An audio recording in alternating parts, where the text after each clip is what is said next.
the same price, maybe even cheaper, to deliver them something like a tonal that also helps them with movement, helps them stay, keep their progress, their gains, all that, but without the cost of.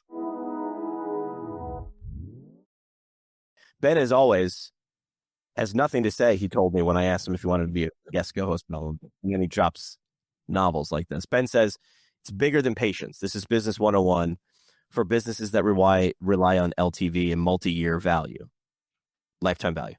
It's better off to focus on customer success and account management, farming, getting patients the right way, word of mouth, than it is to consistently spend time and energy and cost to bring in new contracts and let current contracts not reach max potential or worse, churn. Yes, all of those things. Yes. Correct. Ugh. I mean, we could guess, but like, if you don't want to be on the team, like, I don't want you here. Like, that's good. I agree with you. I'm not fighting you. I can't motivate you to want to do this. You either like doing this or you don't. That's on you.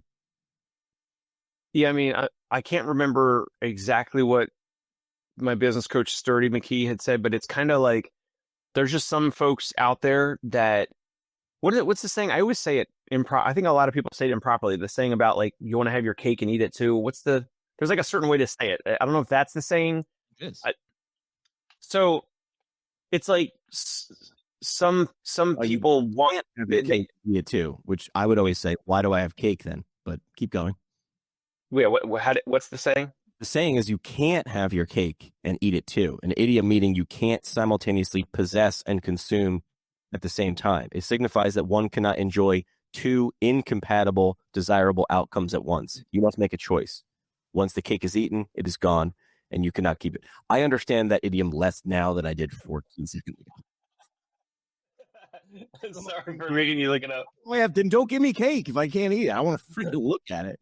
So the easy way to describe it is like, for this physical therapist, they wanted to get paid a premium and get visits dropped into their lap, which is the bit, like, that's what they sign up for, to like, we do the marketing and we do the onboarding and all that.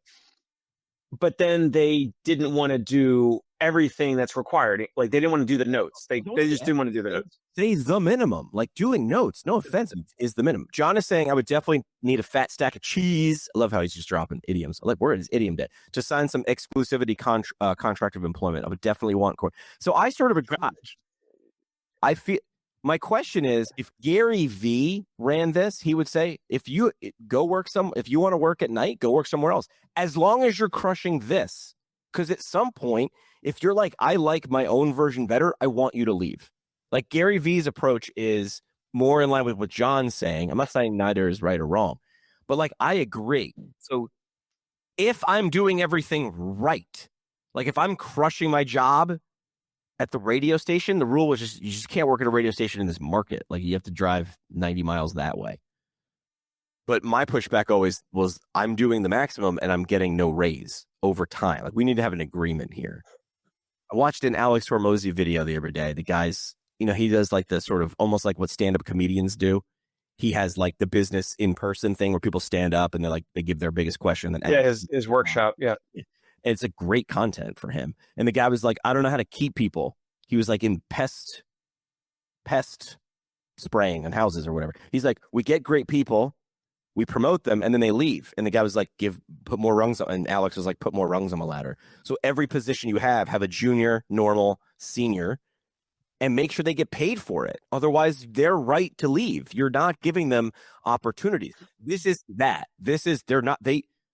They weren't doing the minimum of the job. And then they were like, instead of doing one good job, they're like, if I half-ass two jobs, that's one job. I got to be honest, that's more work, right? Like, now I got to like do two different email addresses and I got to no, just do one job really well. But this person, for some reason, did not want to be there, didn't like it or something. And if they don't like your setup, leave. Like, you wouldn't want them there, like, at all. I wouldn't. I agree. Right. But then you also, let's go back to the flip side. You got one dude who you just hired who's making videos you didn't ask him to and being like, hey, look, like, this good. Like, what they're doing, in my opinion, is they're like, it's good. Is this good? If I do this, does this help me? Does this help us? I don't know. That second employee sounds like they understand that they're in the boat. And if the boat goes faster, we all go faster. And I like people like that. I would take those people. This was a previous episode I think Tony and I did, which is like, I'll take B- skill and A effort over A+ skill, but C effort. Like I'd rather be in a room, in an escape room or whatever, with a bunch of people who are just going to hustle, that are like, they're pretty good at this stuff, rather than a genius who's a dick in the corner being like, well, I'll help when I feel like it. Like, I don't need you. You're gone. I'll play a man. I play in, adult 40-year-old dude hockey games. I would rather play with one less guy on the ice. We do better on a penalty kill when we have people who really want to be there. We score more with less people when we have one shitty person less. How about that? What? How about that? I look around, I'm like, how'd that just work? I'm like, because we're all paying attention. Instead of like, one Eeyore can kill your power play. Yes. One Eeyore can kill everything. To Nate, the producer, to remix this for the Dave Kittle Show, that might be the thumbnail or the episode title. Do you want the story that goes with this? Of course. There's 4 radio stations in a building.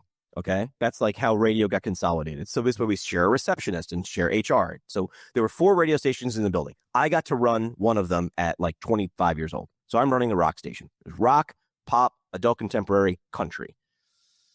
But we're owned by this big, huge company, Cumulus Broadcasting. And it comes down one day, my boss calls me in his office. He goes, hey, Jimmy. I'm like, what's up, man? He's like, you have to go home tonight and come back and tell me which person on your team to fire. And I was like, what happened? And he's like, nothing. It's just you have the largest staff. It's just the chopping block is yours today. In 8 months, it's going to be someone else's. So I'm like, this is stupid. He's like, it's not my thing. It came from up top. Okay. So I go home, have a couple of Chardonnays.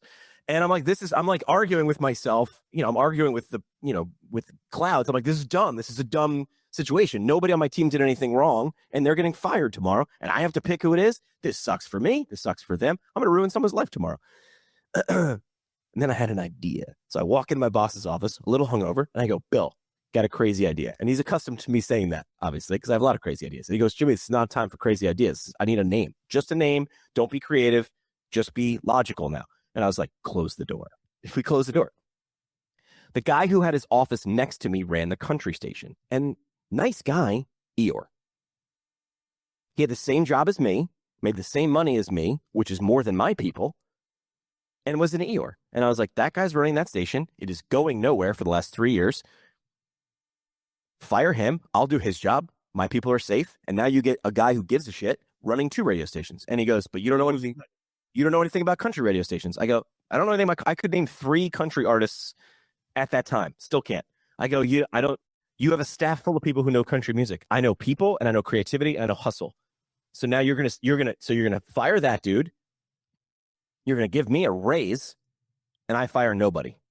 And so all of a sudden, by 5 o'clock that day, that guy got fired, and I have no problem saying it out loud. I got him fired because I protected my people, because they did nothing wrong, and he was bringing all of us down, because collectively, all 4 radio stations are individual. We're all part of the company. I was like, that guy's dragging us down. I'll play 2 positions if I have to. I'll play first base and second base. That guy, you can't trust him. And the guy was out. And nobody on So your team was pulling their weight, correct, and he wasn't. Correct. And so moral of the story is what? Jimmy, no. No, the moral of the story was, again, him not pulling his weight was my opinion. But when I brought it up to my boss, what did he do? Sharp, his boss. And they looked at the numbers and they were like, he's right. Sorry, dude. Have a better attitude. Like, hustle, fail lots. Like, that's one thing you get with me. I will fail a lot, and I'll be like, oh, man, I thought that was going to succeed. On to the next thing. Here we go. Let's do it again. No one cares. Keep going. But that's how I got my second radio station. And I ran 2 radio stations at the same time for 6 years. But I said to those new people, hi, I'm Jimmy. I'm running a radio station. I can't name 3 country artists. That's not my job. My job is to help you do your job. And they were like, cool. I'm like, this is your radio station now. I just have the name on the door, which means I get all of the blame, and I give you all of the credit if we succeed. All the blame if we fail, all the credit if we succeed. And we did. Like a quarterback.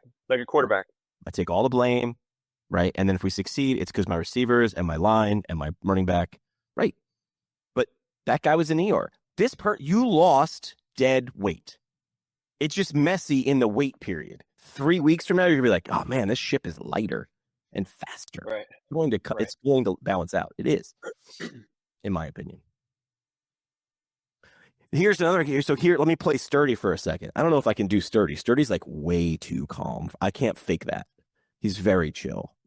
He chills me out, man. We do 3 calls a month, and it's like business. It's like business therapy for me.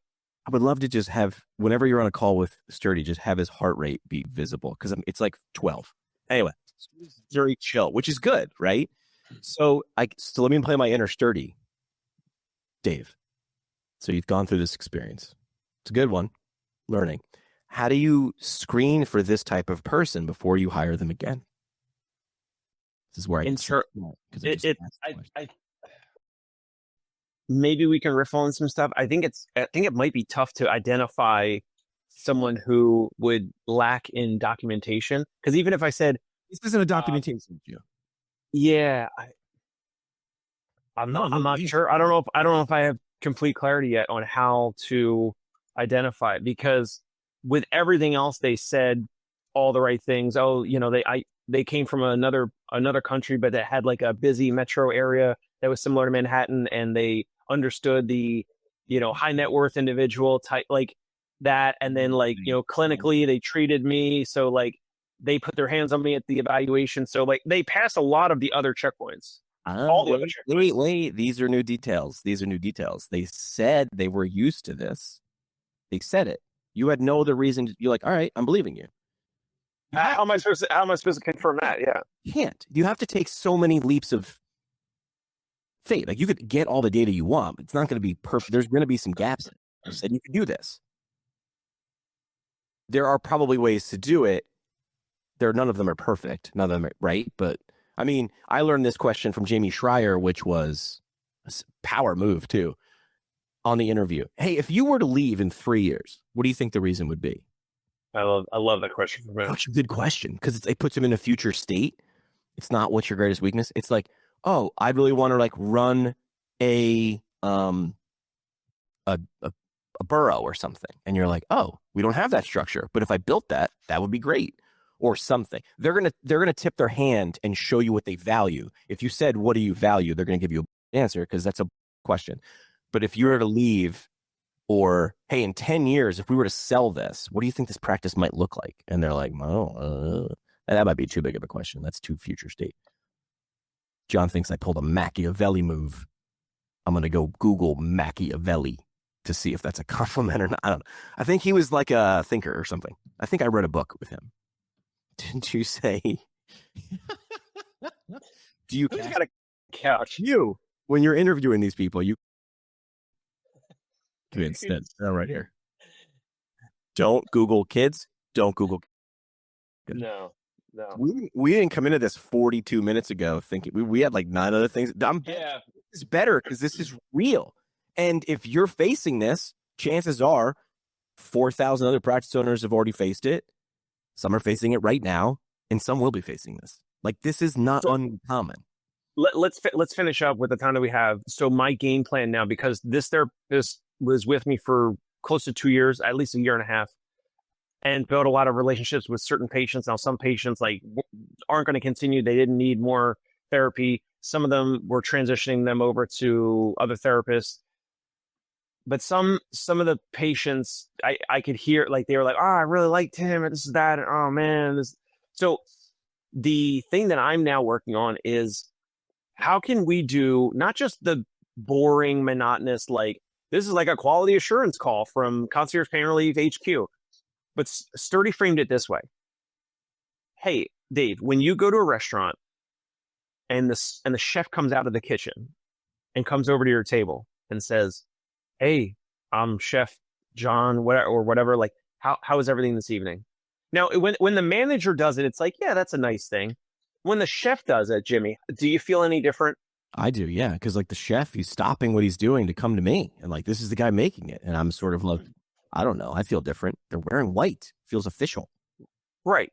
Now, Jimmy, imagine that the chef comes over to your table and says, hey, Jimmy and Jimmy's family and friends, how is everything tonight? Like, what if he knew your name? That's different.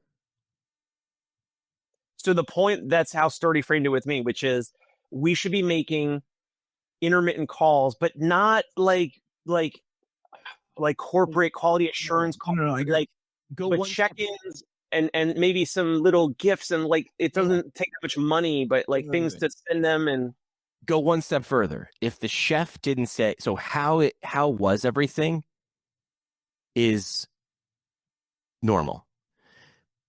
How was that steak? Was that okay? Because we tried something different tonight. I want to make sure you like it. That's different. That gets them on a particular path. That's a different question. Was there anything? Because like no one's gonna unless something is horrible. Who's gonna look at the chef in the eye and be like, "Your mashed potatoes, dude"? Like unless the like my dad is like a he's a typical cliche New York City fireman. He'll to me steak. Chef comes out, everything's great. Everything's great. I mean, my dad is not an afraid person, but he doesn't seek to harm. So like what you're looking to do is get real feedback, and that's simple, not easy. So I would steal how do things outside of healthcare or restaurants do it? Because the chef standing in front of you is different than a random number. First of all, you're going to get a human being to pick up a phone from a number they don't know in 2026. That's hard. Sending a survey is sterile. I don't know the answer, but this could be great to farm out if anybody has a great way to do it, which is how do you get good feedback in a scenario like this? Because it's not in a clinic. Like your front desk saying, how was everything? That's just like part of the procedure. Here's the total, swipe your card, here's the receipt, how was everything? It now loses its pop because now it's part of the script. I understand scripting things, but if it doesn't feel real, that's simple, not easy. I'm sure there's some there's always literature on this and how to do it. I just like to steal when do I feel comfortable giving like good, real feedback? Like even like when you buy something on Facebook Marketplace, it's like, how is the seller? I'm like, I don't know, great. Unless it's freaking terrible and I felt like the guy was going to axe murder me. I sort of just go like 5 stars, 5 stars, 5 stars. Like, I don't know. I don't want to piss the guy off. I don't know.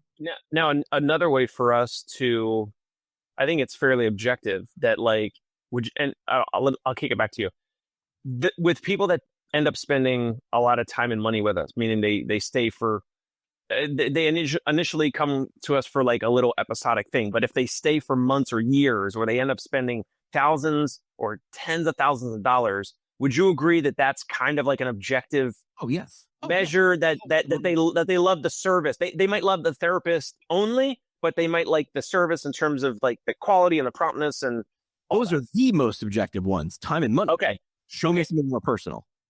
Okay. So one example, I can't mention the name obviously, but we have a client, and this, I've said this a little bit before, but like it almost like, I know that most people won't believe this, and that's totally fine. But we have a client that started in July of 2024. So now we're in 2026. So this July would be 2 full years. We're not even at 2 full years. And this guy has spent, and this is going to sound like a humble brag, maybe it is. This guy has spent over $73,000 with us. Right. 30 grand, 30 and change. Wow. Right. How many times a week is someone going there? Like 5? Well, initially it was a lot more. Initially it was maybe 4 or 5 days a week. Now it's like 2 or 3. The reason why I'm bringing it up is because I spoke to this client that I initially evaluated, but then the therapist that we were having problems with, that therapist and this client built rapport and relationship. And when I called this client to let them know what was occurring, what happened, I didn't have any, there was no notice, and this therapist is leaving abruptly. The client was like, oh, I really like them, and blah, blah, blah. And I could hear the tonality. And I already knew this because when I covered for this therapist, when I treated this client in December to cover for this therapist when the therapist was away, that same client was like, when is so-and-so coming back? When is it Monday? Are they going to be ready for this upcoming Monday at 9 a.m.? Are they going to be coming in? Are they coming back from their trip? How is their trip going? How are they doing? And I'm like, wow, it's a lot. Like, I'm like, the therapist kind of built such a relationship with this client. I'm using ChatGPT now to say, how can I avoid, like, now I want a legit relationship to be built between my clients Sure. and my therapist. But at the same time, I want, I have a plan to do things externally that tries to keep, obviously, for just for, it's good for goodwill. It's good for, financial consistency, that if we capture that patient and client, they love us, they want to continue with us. We want the relationship to also be with the brand and the practice, not just with the therapist. Because I said to Sturdy McKee, I was like, so if my therapist leave, and he's like, when your therapist leave, like, just like you said, Jamie Schreier, like, therapists will leave for different reasons, for a lot of different reasons. They might move, they have their spouses in the military, like, things just happen, like, people have to leave and move. So what can we do behind the scenes? And this is what I'm working on right now, which is, what can we do behind the scenes to maintain a relationship with the client that's separate from the in-person treatment relationship? So it's surprise and delight things, it's shock and awe, it's sending them unique, maybe it's little figurines or sculptures. Like, let's just say like, this thing's a globe, and let's just say like someone's like a world traveler and it's got their name engraved on it, or whatever, something that's unique and memorable, or golf, around a golf for someone who's going from a lot of pain to getting back into golf, or whatever it is. So whether it's unique items or special experiences. And when I called this one particular client that has spent over $73,000 with us, when I first called them, I said, hey, by the way, we're going to talk about this therapist situation, but your 80th birthday is October 29th. And I already told this therapist that we were going to plan a luncheon for you. We're going to handle all the logistics. We're going to do a little birthday party 2 or 3 weeks before or after your 80th birthday. So he's 79 years old. And I'm talking about something that, now this is like genuine. I mentioned this to the therapist and all this before the therapist left, before it got soiled and all that. So we are actually going to do this, like, nothing big, like a luncheon somewhere nearby the client's place, like, so it's not like a burden to them. But we'll get whatever, cake and balloons, and we'll make like a little birthday luncheon or whatever for this client, because it's good to do. Maybe we'll get word of mouth referrals from it. It's going to make the client feel good, and like they're working with the right practice. And it's a memorable experience. Like, how many clients at Fox Rehab are getting, full on lunches or parties for a 70 or 80 or 90-year-old milestone? Probably, maybe Fox does it here and there, but probably not that often, right? They'll do something. Yeah, they'll do something. They do. Usually it's clinician driven. The clinician will be like, I see you. And the clinician has like a budget or something from the company? No, I can't remember. Usually if they ask and they have a good thing, Fox is like, do it. Like, Fox was like, if you give me half of got it, do it. Like, almost like the guy from Zappos. It was like, if this problem is less than $500, just do it. Do it. Yeah. So I know we don't have a lot of time left, but I was just saying, these are the things I'm working on right now to make sure that we keep a relationship with our clients that's tied to, but not necessarily connected to, our staff physical therapists, whether they're there or not. Go ahead. What do you got? Here's my next question. Dave, Ben wants you to call. You can call in, dude. You can also. I don't think I have Ben's number. Did you have his number from when he last called? No. Did you save his contact? Phone is plugged in, I believe. And call. Can you give Jimmy a ring real quick? Yeah, number's on the screen. It's my actual number.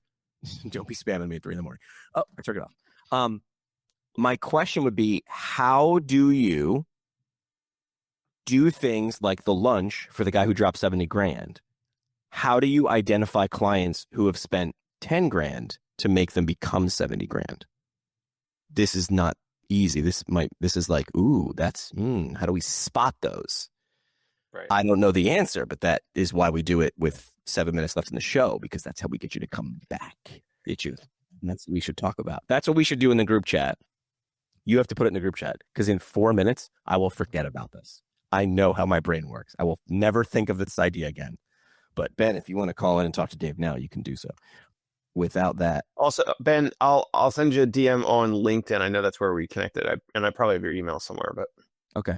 All right. Well, since Ben's not calling, I feel lonely. Do you want to do parting shots? Sure. I know we had other topics lined up. This is the beauty of live, and I threw a bunch at you. Obviously, Jimmy's an absolute pro and handled like the curveball scenario and stories perfectly. But yeah, for me, it's just the more I have these challenges in the business, the better I can tweak and make sure that they either don't happen or they happen in a different fashion, or like you learn from them and you have an action plan moving forward, whether it's identifying a better or more ideal teammate, team member, staff member, or how to, find and retain your ideal patient or client. It just takes sometimes there's like, for me, it's like, I can't always learn or improve unless I feel the pain and the scar tissue of like what happens when things go wrong. The only way. When I was training broadcasters, we could put them in a production studio, did not go on the air, and you could play fake radio. They didn't learn anything because there was no way to fail. You can't have a kid learn how to ride a bike unless there's a chance of falling. I'm sure there's people out there who study learning. There's a lot of them, and that's it. Unless there are stakes, we don't learn. Oh, hang on, Ben's calling. Let's go along. PT Breakfast Club, you're on the air. Am I live on the air? Live on the air. Can you hear him okay, Dave? Good. Yeah. All right. What do you got for us, Ben? This is a little outside the box, especially for what he's doing, but it's not outside the box for the industry. Like, this is where RTM, for lack of a better word, but digital health backup, creates that connection between appointments to the brand and less so to the therapists themselves. So in theory, like, let's say this high value patients are spending a ton of money and he gets them a tonal, or something nice to get a really nice experience of in between session management.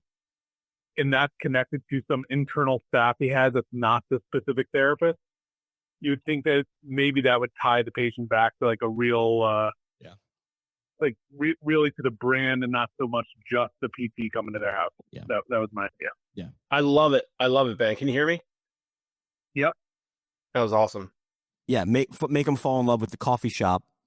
So if your favorite barista leaves, that's not the barista.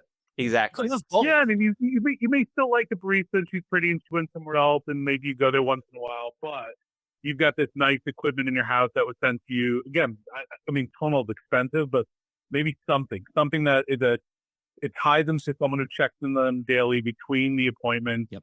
They get some feedback, some nice computer vision, something where you spend a little money to get the brand tie-in more so than a trinket, but something that ties it back to I'm your physical therapy provider, and that's just the human that's coming to you. That we like the human. You should love the human. The human's great, but the brand is great. We brought you the human. I love it. I love it. Humans too that are great too. You love us. We bring you the humans. And even if that human leaves, the central hub knows what's going on with you, right? And there's not going to be a drop off. Right. Yep. Is anyone doing that in physical therapy, Ben, or something like that? Yeah, like a genie. That's most hybrid programs lead with digital first, and the human part of like, hey, we're doing all this stuff every day with you digitally, and then you need to come in the clinic for 2 visits because I heard you have this kink in your neck. We need to get out. But like those visits in the clinic almost become arbitrary of who you're going to see versus your care coordinator, manager, overlord, therapist group who's dealing with you on a day-to-day basis. Yep. Yeah. I'm going to get my oil changed in a couple of hours. And the last place I was going, I had my guy and he knew, hey man, you're going to need tires. And I knew he was only telling me when I needed tires. He wasn't trying to sell me tires. And I would call sometimes, be like, I'm going to get you in when we have no openings. But like, if you show up here, I got a couple guys that can sneak you in. You want to have but I had the affiliation with the brand. And that they had my guy. If the guy left, I'd be like, oh, it sucks. I don't know. Yeah, and it's tough. You're building a concierge brand, which is going to rely on that therapist being a great seller. And you talk about how you have scripts. Like, I get it. This is a really tough. If you were Cora, this isn't a tough solve. It's because you are specifically creating a brand to specifically create a real selling therapist. It becomes tough. It becomes what? So you said it becomes what? Much tougher to get brand loyalty Tough. when your brand is all about personal loyalty. Like it's tough. Right, because you're selling one thing but asking for another. You're saying come for the people, but love the static thing. This is why like Tim Cook has more followers than Apple. We follow people. So you're trying to reverse engineer that, which is, if Tim Cook left and started making phones, I'd probably stick with Apple. Because you're like, I get it. Tim Cook is a representative of Apple. Does that make sense? Or am I talking in circles? That makes No, sense. it makes sense. And that's So not an easy answer. So I can see Dave tomorrow. Free tonals if you spend 20 grand. wait, I was just looking up because I know you and Tony were talking about the price recently. So it's like $4,000 for a tonal. Is it? So right now, of course, they could be cheaper if they're refurbished. But I think this is a great idea because I was thinking, and Ben knows this because he's done home care and home visits and all that. There's certain, like in New York City, there's a company called Provatus. They do in-home nurse, CNA, home health aide type of service. There's someone who is delivering the core service, whoever's there for however many hours. But then there's also like a rotating nurse or like nurse case manager, whatever they call them. And they come in like every month, but just like for a brief visit, which that still would be, if I were to do something like that, that still is time and money to have a team member do that, whether it was me or someone else that was like checking in, but like trying to build like a side relationship. Right. And Ben's idea might actually be the same price, maybe even cheaper to deliver them something like a tonal that also helps them with movement, helps them stay, keep their progress, their gains, all that, but without the cost of an ongoing human visiting them for check-ins and like a progress report. Does that make sense, Ben? It does, and these are people who are probably mobile and they travel. And then you also have the ability to telehealth. You have the ability to engage them wherever they are. Right. All right, Ben. Other than real quick, other than tonal, are there other things like that, or is tonal like the best one with the technology and the? Let's go with them. No, Personalize it. I don't know you need to do a tonal, but there's stuff like it. There's mirror. There's stuff like it. But one step down would be something with computer vision, like a ChemSci product, where it's a pretty nice experience. Hyper. Yeah, I mean there's stuff. I don't think you have to go as high as tonal. No, you could do. I mean, Hyperice. I'm working with them. They gave me one of everything they owned because they were just like, test it out, tell us what to do, and I was like, okay. And I liked their stuff before, but now that it's in my living room, I'm like, this is cool. Like I put those stupid boots on for like 2 hours, and I'm just like, this is great. I'm recovering, and they are awesome. But yeah, make it personal to them. Like you said, if they're a golfer, it'd be great. If they're not a golfer, this is like, yeah, okay, cool. So make it personal. Listen, I think that's the answer. Yeah, but I think this ties them to the plan of care, so Agreed. it's not just like a trinket of a bobblehead. No, agreed. Yes. Yeah. But if they're a runner and then like you get them some dope running stuff, that's like double word score because it's like, oh, it's dope and it's related pointed at me. Yep. But if I'm not a golfer, it's like, cool, guess I'll give this to my buddy. But yes, agreed. This is why there's a whole industry where you could spend. All right, Ben, appreciate it, man. Goodbye. Thank you, Ben. There's a whole industry where like it was like employee gifts because like giving like me a gift that doesn't land. So there's a thing where you can spend $1,000 and then the employee gets a magazine where everything in the magazine is under their plan. Do you know what I mean? So now it's like, I don't really know this guy well enough. I know he's great at accounting, but like now let him pick. All right. You already did your parting shot? Yeah, go ahead. My parting shot would be don't be an Eeyore. No one likes an Eeyore. You might not be an Eeyore, but if you're here and you don't like it here, you're an Eeyore here. Go somewhere else where you can be a Tigger or a Poe, right? Like go somewhere else, but don't be an Eeyore. Like no one likes the Eeyores at all. Hey, it's Dave Kittle. Are you a healthcare business owner or physical therapy practice owner who is looking to figure out your succession plan or exit strategy? We might be able to help. And in fact, we may be interested in acquiring your practice. If you're interested, you can reach out to me. Shoot me an email at dave@conciergepainrelief.com. That's DAVE at CONCIERGE